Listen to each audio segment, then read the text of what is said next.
नमस्कार साथियों, 107.8 FM radio जय घोष पर आपका स्वागत है। आपके साथ है आपकी दोस्त समरीन और आज हम आपसे बात करने वाले हैं फोक थिएटर के बारे में।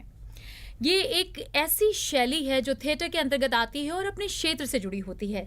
जैसे कि अगर हम मुंबई की बात करें तो यहाँ पर तमाशा है, वहाँ की जो फोक थिएटर है वो तमाशा कहलाएगा। छत्तीसगढ़ का नाचा है, यूपी का रामलीला और रासलीला है और इसी तरह से भोजपुरी की है विदेसिया। तो इस विदेसिया के बारे में हमसे बात करने के लिए आज एक जाना माना नाम और रंगमंच के कलाकार मिस्टर आशीष त्रिवेदी हमारे साथ मौजूद हैं। उनसे हम बात करेंगे विदेसिया के बारे में। तो आशीष जी, बहुत बहुत स्वागत है आपका हमारे स्टूडियो में। सबसे पहले मैं आपसे ये सवाल पूछना चाहूँगी कि अमूमन ऐसा देखा गया है कि जब हम लोग छोटे होते हैं तो हमारे सपने होते हैं कि हमें डॉक्टर बनना है, इंजीनियर बनना है या होस्टेस बनना है। बहुत सी ग्लैमरस फील्ड्स होती हैं जो हमें अट्रैक्ट करती हैं, लेकिन आपने थिएटर में वो भी ऐसी शैली जो फोक थिएटर है उस पर आपने विदेसिया को चुना। तो कौन आपका इंस्पिरेशन रहा? हाँ, ये बड़ा ही महत्वपूर्ण सवाल है क्योंकि जाहिर सी बात है कि बचपन में एक करियर की बात होती है कि हम पढ़ लिख करके कोई नौकरी करें जी। और ख़ास करके जो पूर्वांचल के लोग हैं, हमारे यूपी बिहार के लोग हैं, तो उनके प्रति और भी दिमाग में रहता है कि कोई नौकरी हम कर लें जी। और पारिवारिक पृष्ठभूमि भी हमारी ऐसी थी कि नौकरी उसमें ज़रूरी था। लेकिन जिससे होता था कि हर गांव में पहले फोक थिएटर हुआ करते थे या फिर थिएटर आप कह सकते हैं। बहुत सारे अवसर, जैसे अगर दुर्गा पूजा की बात करें या अन्य फेस्टिवल के अवसर पे, तो 2 से 3 दिन के वो नाटक के कार्यक्रम हुआ करते थे। तो जब हम लोग छोटे छोटे थे बचपन में तो पिताजी के साथ जाया करते थे देखने के लिए। तो उसका एक दिमाग पे असर पड़ता रहा कि जब वो स्टेज पर कलाकार परफॉर्म कर रहे होते हैं तो पब्लिक से जो रिस्पॉन्स मिलता था उनको, तो वो अच्छा लगता था। बहुत बचपन की ये बात है। उसके बाद फिर नुक्कड़ कार्यक्रम कुछ हुए, नुक्कड़ नाटक हुए, तो उससे हम लोग जुड़े। कोई सोशल इशू पे नुक्कड़ नाटक करने का अवसर मिला, तो उसको करते कराते फिर मैंने अपनी पढ़ाई लिखाई पूरी करके जो बेसिक जो पढ़ाई हमारी बलिया से ही हुई। अच्छा। उसके बाद फिर मैं BHU चला गया, वहाँ से मैंने PG किया और फिर कंपटीशन की तैयारी करने के लिए मैं इलाहाबाद गया। अच्छा। और मेरे दिमाग में वही था कि कंपटीशन की तैयारी करेंगे, नौकरी पालेंगे। लेकिन वहाँ एक थिएटर फेस्टिवल था 10 दिन का और वो मुझे देखने का अवसर मिला। राष्ट्रीय नाट्य विद्यालय की तरफ से था वो, और संजोग ऐसा बना कि उसमें मुझे पार्टिसिपेट करने का भी अवसर मिला। और यूपी को हम लोग रिप्रेजेंट कर रहे थे, हमारी टीम जो थी। अच्छा। 10 नाटकों का मंचन था, उसमें यूपी से हम लोग थे। तो एक तो उसका असर पड़ा और दिमाग में ये था कि जो चीज़ें थिएटर बाहर हो रहा है अन्य जगहों पर, अन्य शहरों में, हमारे यहाँ क्यों नहीं हो रहा है, वो दिमाग में चलता रहा। कुछ ऐसी पारिवारिक परिस्थितियाँ आई कि मुझे घर आना पड़ा, गांव अपने बलिया। और बलिया आने के बाद बार बार दिमाग में वही रहा कि क्यों ना हम बलिया में शुरू करें। अच्छा। और चूंकि पढ़ने लिखने का शौक़ रहा, शुरू से कविताएं पढ़ता रहा मैं और कहानियाँ पढ़ता रहा। तो होता है ना कि बहुत सारी चीज़ें ऐसी होती है कि आपके जीवन को कविता, कहानी या किसी साहित्य की एक पंक्ति, एक लाइन आपके जीवन को बदल देती है। बिल्कुल। तो मुझे ब्रेख्त बहुत अच्छे राइटर जो थिएटर के भी हैं और कविताएं भी लिखते हैं, जर्मनी के राइटर, तो उनकी कविता मुझे बहुत प्रभावित की। और अच्छा। कविता की वो लाइन थी कि किस चीज़ का इंतज़ार है और कब तक, दुनिया को तुम्हारी ज़रूरत है। तो वो लाइन मुझे अंदर से बहुत ज़्यादा द्वेलित की और मुझे लगा कि हम किसका इंतज़ार करेंगे, कोई आएगा और बलिया में थिएटर शुरू करेगा, क्यों ना हम ही वो शुरू करें काम। और फिर देखते हैं आगे क्या होता है। तो वहाँ से वो प्रक्रिया शुरू हुई, दोस्तों को लिया साथ में और मिल करके हम लोगों ने संकल्प संस्था का गठन किया 2002 में। अच्छा। 2002 से फिर लगातार हम लोग काम करना शुरू किए और अब ये है कि ऑल इंडिया लेवल पे बहुत सारे शहरों में, बहुत सारे मंचों पे हमने सैकड़ों प्रस्तुतियाँ की है अपने नाटकों की। बलिया शहर में हम थिएटर फेस्टिवल कराते हैं हर साल, 3 से 4 दिन का नेशनल लेवल का। तो वो फिर सिलसिला जो है चलने लगा और पूरी तरीके से फिर इन्वॉल्व हो गया हमने इसमें, इस फील्ड में आ गए हम लोग। जी। अगर हम फोक थिएटर की बात करें तो फोक थिएटर की ज़रूरत क्यों पड़ी और इसकी विशेषता क्या है? हाँ, ये अच्छा है कि थिएटर तो बहुत सारी चीज़ें, बहुत सारे नाटक हम लोगों ने किया। हाँ, कवर करते हैं हम लोग। हाँ। लेकिन फोक थिएटर खास करके विदेसिया मुझे देखने का अवसर मिला पटना में। अच्छा। पटना कालिदास रंगालय में, वहाँ के बड़े रंगकर्मी हैं संजय उपाध्याय जी, और उन्होंने फेमस भी किया एक तरह से विदेसिया को, जो विलुप्त हो रही विधा थी। तो उसको देखने के बाद लगा कि ये चीज़ें आनी चाहिए। और एक तो ये कि जो फोक शैली है हमारी, हाँ, जो विधाएं विलुप्त हो रही हैं, तो उनको बाहर लाना चाहिए किसी न किसी माध्यम से। और जिस जगह पे है हम लोग, तो उस नाते भी हमारी एक रिस्पॉन्सिबिलिटी बनती है कि हम अपनी चीज़ों को लेकर के सामने आएँ। तो एक तो ये था। दूसरा, उसका जो गीत संगीत का जो पहलू था लोक नाटक का, उसने प्रभावित किया। अच्छा। और तीसरी जो सबसे बड़ी विशेषता उस नाटक की है और उस शैली की भी है कि जो उसके कथ्य हैं वो बड़े इंपॉर्टेंट हैं। आज के समय आप सोचिए कि वो नाटक लिखेगा 80 साल 100 साल पहले, लेकिन आज के दौर में बिल्कुल रेलिवेंट है, जैसा लग रहा है कि आज ही के लिए वो लिखा गया है नाटक को। तो ये सारी चीज़ें जो मिल करके, और मुझे लगा कि इस नाटक को करना चाहिए, और फिर सैकड़ों प्रस्तुति किया हमने पूरे देश भर में, और लगातार हम लोग कर रहे हैं उसका मंचन।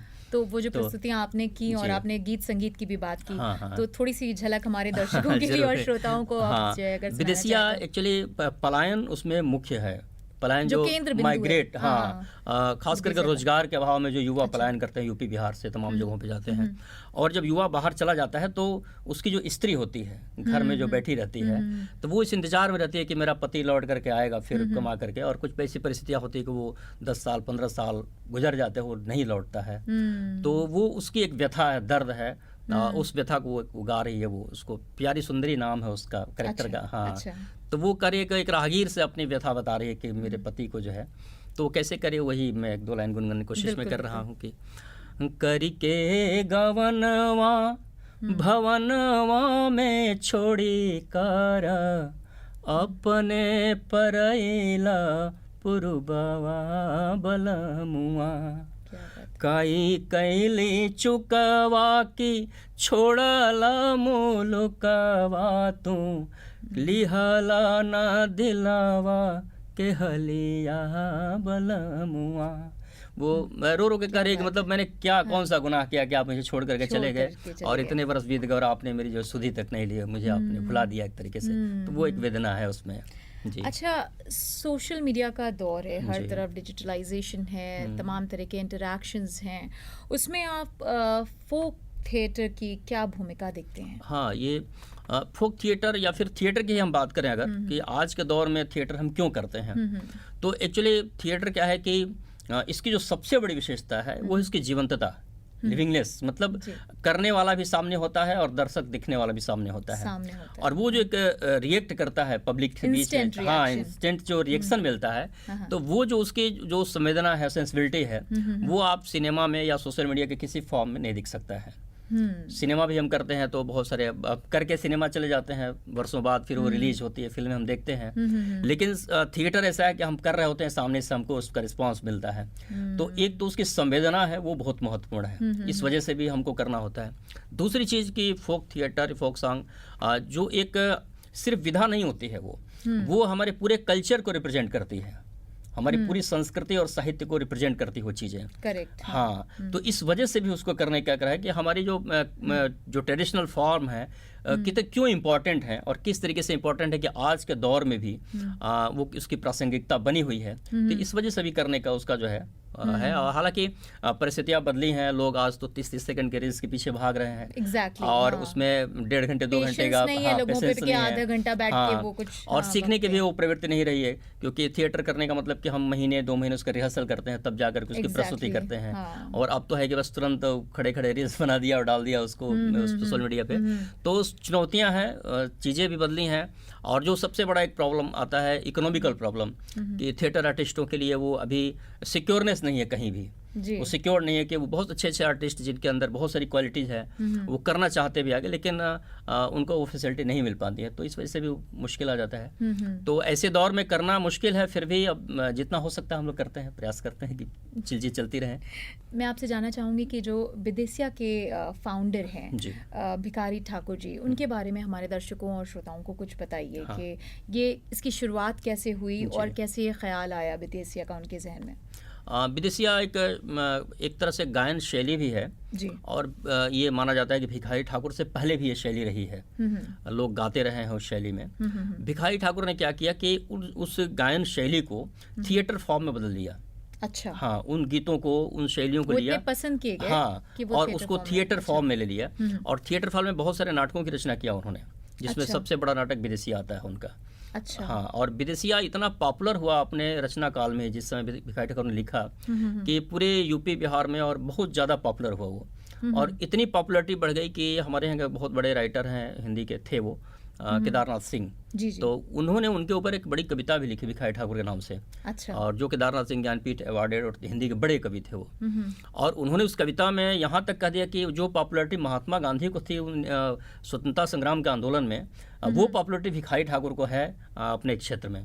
तो ये उतनी तो इसका एक रहा कि उनका जो नाटक है वो शैली के रूप में बदलता चला गया, लोक में इतनी उसकी मान्यता मिल गई और उस नाटक के आधार पर बहुत सारे नाटकों की रचना खुद उन्होंने किया, दर्जनों नाटक लिखे उन्होंने और उसके बाद बहुत सारे लोगों ने उस शैली को अपना करके अपनी मंडलियाँ खोली और उसको लेकर के वो लोग आगे बढ़े।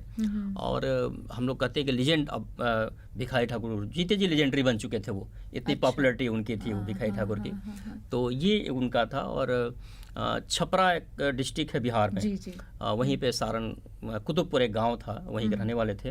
अच्छा। और कुछ चीज़ें तो बड़े कमाल की रही कि 30 साल तक जो उनका एज था, 30 साल की एज तक उन्होंने कुछ नहीं किया।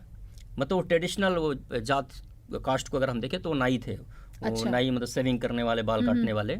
अच्छा। तो 30 साल तक वो अपने ट्रेडिशनल धंधे में थे, वो लोगों के बाल काटते थे। हाँ। अच्छा। और अपने फिर कलकत्ता गए, वो खड़गपुर रहते थे वहाँ पे। लेकिन जो आपने शुरू में बताया ना कि हर क्षेत्र की अपनी अपनी एक शैली होती है, लोक नाटक होता है। तो बंगाल का जो लोक नाटक यात्रा था उसने उनको बहुत प्रभावित किया और उनको लगा कि ये चीज़ें तो हमारे यहाँ भी होनी चाहिए। और 30 साल की अवस्था में, 30 साल के बाद वो इस फील्ड में आते हैं और एंट्री करते हैं। तो फिर वो कमाल करते हैं कि आज हम भोजपुरी के शेक्सपियर कहते हैं भिखारी ठाकुर को। दर्जनों नाटक उन्होंने लिखे, हजारों प्रस्तुतियाँ की, बहुत सारे गीत लिखे वो।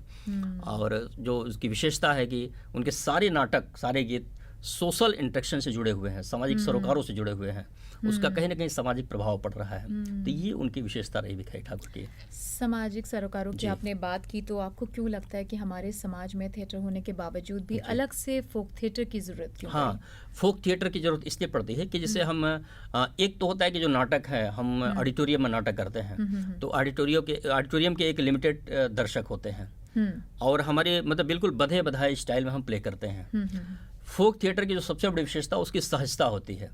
वो कैरेक्टर कहीं से आता है और अपनी मतलब प्रस्तुति देता है, बहुत लिमिटेड फॉर्म में नहीं होता है वो। एक तो ये होता है। दूसरा होता है कि उसकी जो गायन शैली है वो लोगों को कनेक्ट करती है और बिल्कुल सहज सरल भाषा में, जिस भाषा में वो पैदा हुआ, जिस भाषा में वो रहता है, उस भाषा में, उस शैली में सहज तरीके से अपनी बात को वो रख लेता है और उससे वो कनेक्ट हो जाते थे। एक छोटा सा उदाहरण मैं आपको बता रहा हूँ।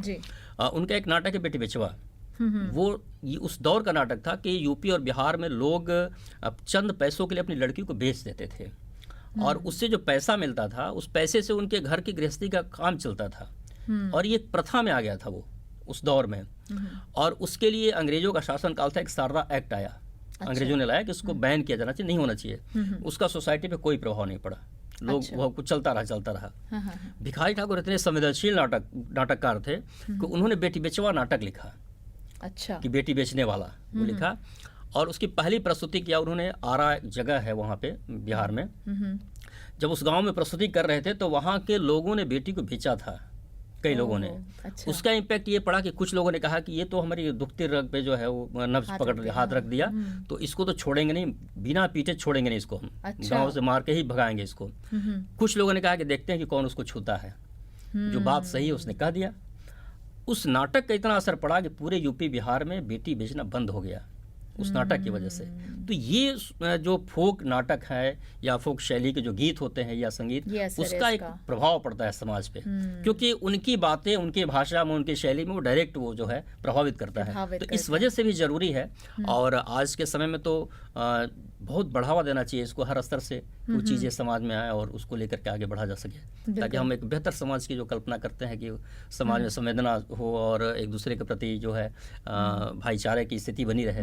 तो उसमें इनकी बड़ी विशेषता भूमिका रहती है फोक थिएटर की और सब चीज़ों की। बिल्कुल। आशीष त्रिवेदी जी, अब हमारा जो प्रोग्राम है वो ऑलमोस्ट ख़त्म होने के कगार पे आ गया है। तो मैं चाहती हूँ जिन हमारे दर्शकों को या श्रोताओं को इंटरेस्ट है रंगमंच में या फिर वो किसी खास शैली से जुड़ना चाहते हैं, तो उनके लिए आप कुछ उनके लिए मैसेज मैं यही देना चाहूँगा कि जो थिएटर है तो वो टाइम टेकिंग होता है, उसमें आपको समय देना पड़ेगा, सीखना पड़ेगा। बिना सीखे आप नहीं कर सकते हैं। और आप सिनेमा करें, सीरियल करें, कुछ भी करें, तो अगर आप थिएटर किए रहते हैं तो उसका प्रभाव बहुत ज़्यादा आप छोड़ सकते हैं उसमें। दूसरी चीज़ की थिएटर है या फोक थिएटर, ये एक ऐसा माध्यम है जो हमारी पूरी पर्सनालिटी को बदल देता है।